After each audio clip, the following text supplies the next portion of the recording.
wanted to show you some of the new features that have appeared in recent versions of Docker, particularly as it relates to running nginx as a front end for web applications.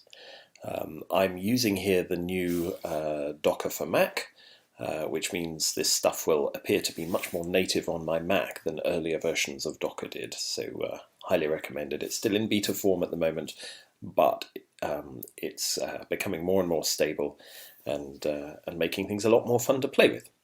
Okay, let's have a look. First of all, I wanted a web application to play with here, and so I've got a really simple one.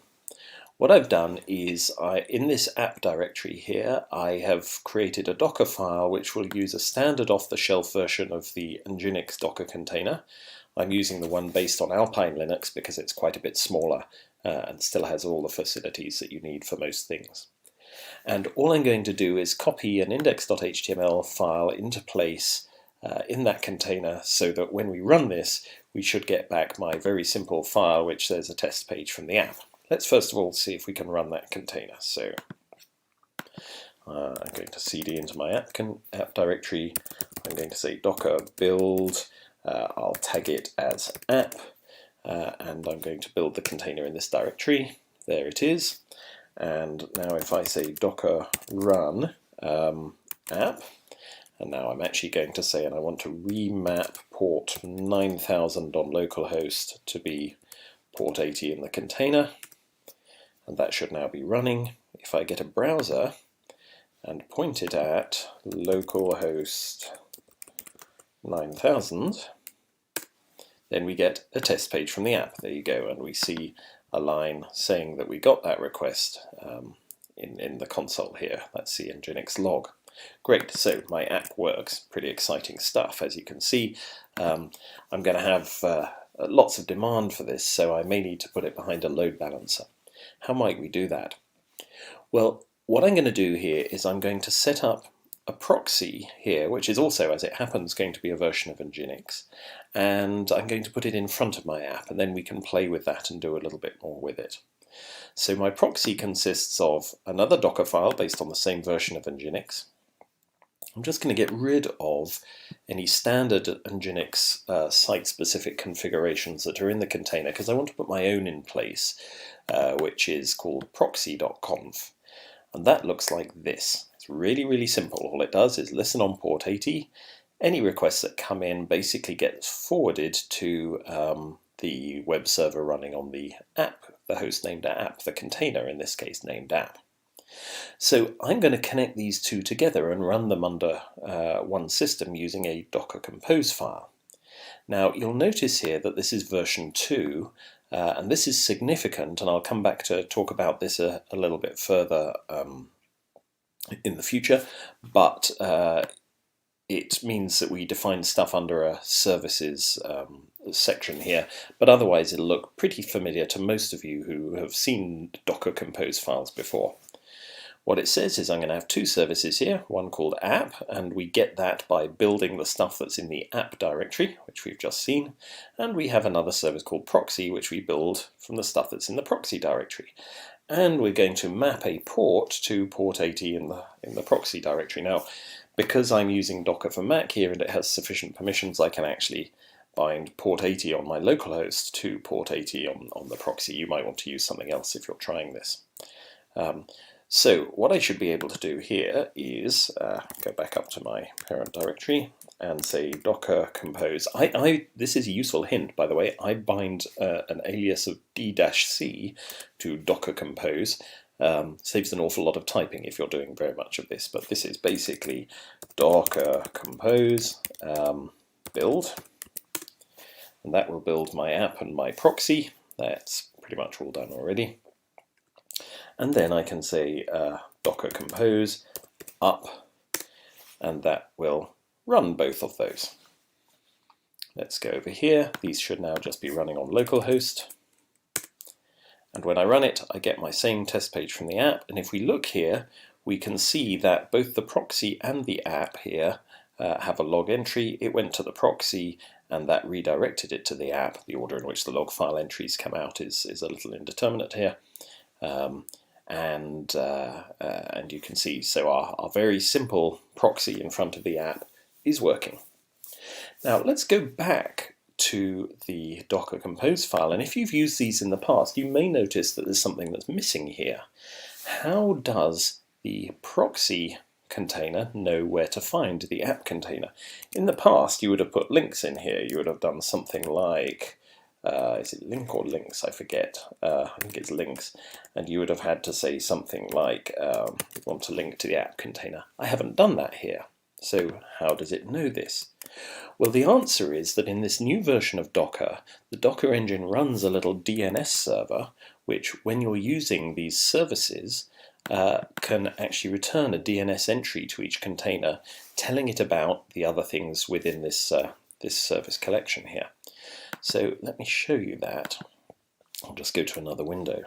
If I say Docker Compose exec, I want to go into the proxy container that's currently running. Let me just show you the containers that are running. If I say Docker Compose PS, you can see we've got this one and we've got this one. They're both versions of nginx, as I say, with different configurations. I'm going to run Docker Compose exec, and I want to go into the proxy container and run sh. I don't actually have bash on this because I'm just using Alpine Linux. Okay, so here I am. So what I can do is nslookup, for example, within this container, I want to ask where is the app container, and ignore this error for the moment. Sure enough, it actually knows. It knows that the app container lives at that address, and so therefore from within here I can ping it without actually having to specify it in etc. hosts or anything like that. And this works. This is actually quite clever. If I do a mount here and show all the things that are mounted inside my proxy container, you can see these lines here which are new. What this is saying is that the file etc resolve.conf and etc hostname and etc hosts, all of which determine what this container thinks about itself and what it thinks about other host names, are mounted from the outside. They're mounted from a special device actually in the Docker container. So if I look at this etc resolve.conf, which is where do I go to look up host names,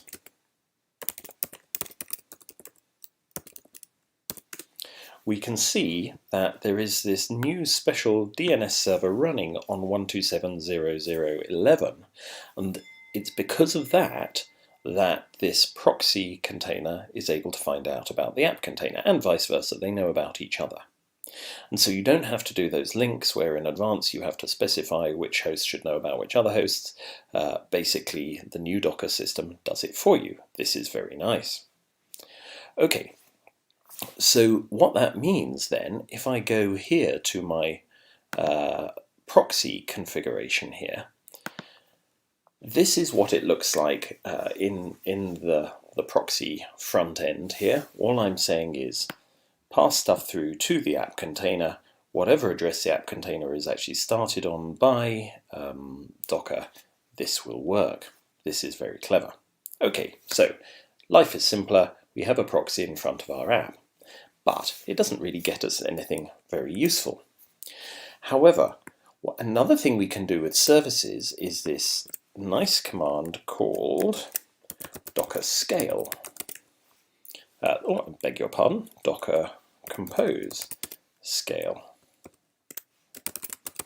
Sorry, my terminal. Okay, doesn't really do anything on its own. Let's do -h, right. And what that allows you to do is to run multiple containers for a given service. So you can essentially do scaling up of your particular service by specifying service equals number here. So let's try this again. I'm going to say Docker Compose scale app equals 4, and it will fire up 3 more instances of my app. So if I now do Docker PS, for example, you can see here I've got 1 proxy and 4 instances of the app. If I now go into my, let's find my docker exec command here that we had before. If I now go in here and do nslookup app again, we get 4 IP addresses back from this special built-in DNS server, which means that the proxy, when it asks for one of these, will get back all of these addresses. It can pick one, and it does round-robin DNS load balancing across those 4 different containers. This is cool. However, there's a problem here.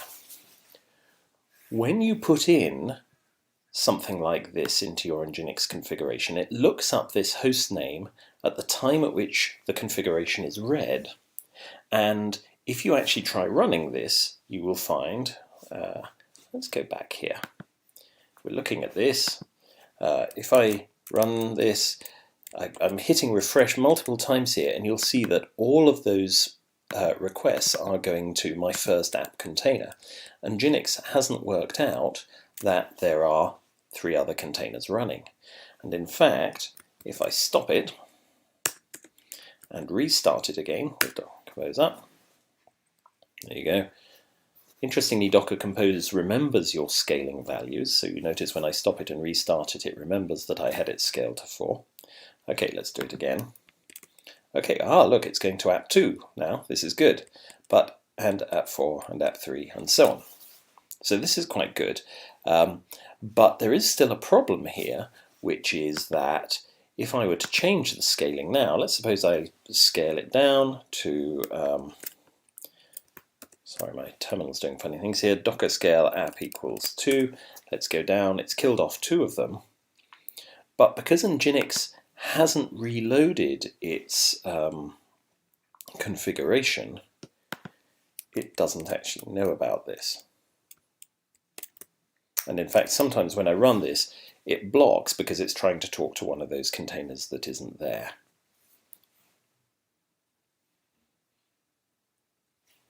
Okay, I'm going to interrupt that.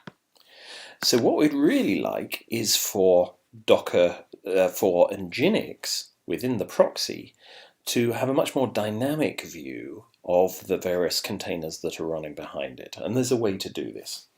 Basically what we can do is in our proxy.conf, instead of this very simple proxy pass here, we do a couple of extra lines. We say, first of all, that we need a resolver, which is a DNS resolver. And in this case, we're going to use that magic address that Docker uses for its DNS server. This is the only slightly dodgy bit of this. I'm not sure whether that address is defined, whether that'll stay the same in future versions of Docker and so on, but it seems to work reliably at the moment. I hope they don't change it, or maybe there's a better way of discovering this automatically. If anyone else knows a way, do let me know. Okay, then what we're going to do is we're going to define a variable which we're going to call upstream, say, which is going to be http://app, as we had there, and then we're going to make proxy pass refer to that variable. Now, this is because of a little bit of magic, which is that when you use proxy pass and just put in a variable name here, it will try and understand what the contents of that variable mean in various different ways, including looking it up in a resolver if it has been given a resolver. So what this will do is it will now make sure that each time this request comes in, it will use the resolver to look it up, and that will help load balance across multiple nodes, multiple containers. Now, there's one other thing you want to do here, particularly in testing. Unfortunately, when Nginx does look things up from this special built-in DNS server, it actually caches the results for quite a long time, and so typically I think that's 5 minutes by default. It's at least 30 seconds, and I think it may actually be 5 minutes. So if you're scaling things up and down at all, regularly here, you actually want to make that cache a lot shorter here so that it will discover changes much more quickly. So what you can actually add on the end here is, in the definition of the resolver, you can say how long the results from this resolver are valid for, and I'm just going to say 5 seconds here. You wouldn't want to do that in production. You would want a longer time in production because the smaller the number there, the more load it'll put on the little DNS server and so on. But for experimentation and testing, this works very nicely. And if you change this number to something higher, the performance will be higher, but it'll take more time to resolve to your see the effects of any scaling changes you make.